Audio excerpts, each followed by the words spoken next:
Cirillo presents Advent 2, the beginning of the end. Good evening.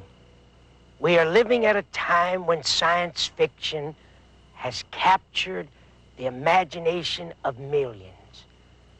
I suspect because it appears to offer escape from harsh reality, if only to meet the harsh reality of other worlds and galaxies.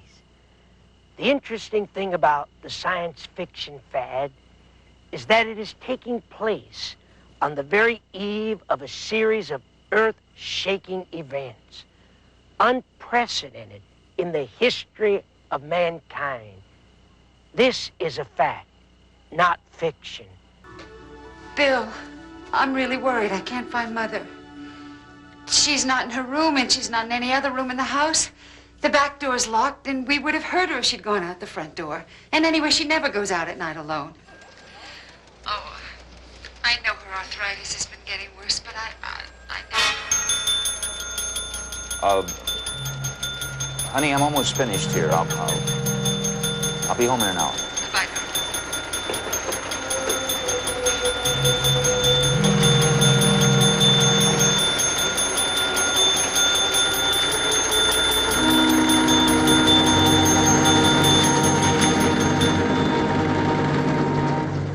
Widespread reports from a growing number of the world's major cities indicate that a mysterious disappearance of massive numbers of the global population has taken place within the past hour.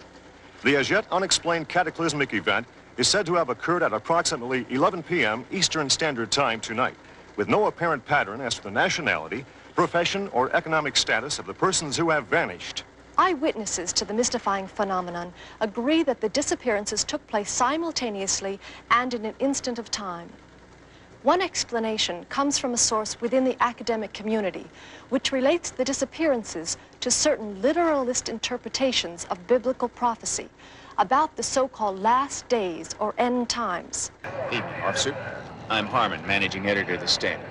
Sorry to inconvenience you, Mr. Harmon, but we're redirecting traffic northbound over Overland Avenue. It's Chief Baker down there at the entrance to the cemetery, isn't it? Do me a favor.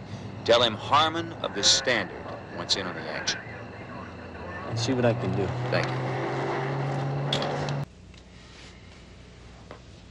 Cemetery's a shambles. Tombstones tossed around like playthings. All over the grounds. Hundreds of graves open. It's as if some giant magnet in the sky had pulled the bodies right out of their caskets and up through 6 or 8 feet of dirt to God knows where. Last night I read Mother's Bible until I fell asleep. Wanted to know what else to expect. And? Oh, most of it is so frightening.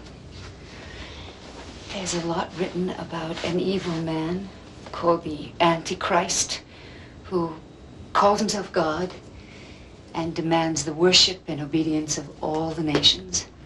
I could name you several places in the world where... Yeah, no, I know. Well, it's all there in glorious color and living sound. Oh, I don't know what's the matter with me. There's nothing funny about any of it. Earthquakes, wars, stars falling from the heavens, the seas turning to blood. Oh. Hi, sweetheart. I'm afraid your mother and I are a bit unstrung this morning. Going somewhere? Well, I just called the girls, and guess what? Well, it seems we all got left, you know?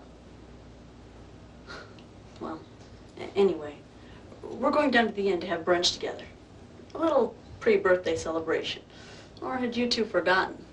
I haven't the faintest idea what you're talking about. You share? Yes, I do.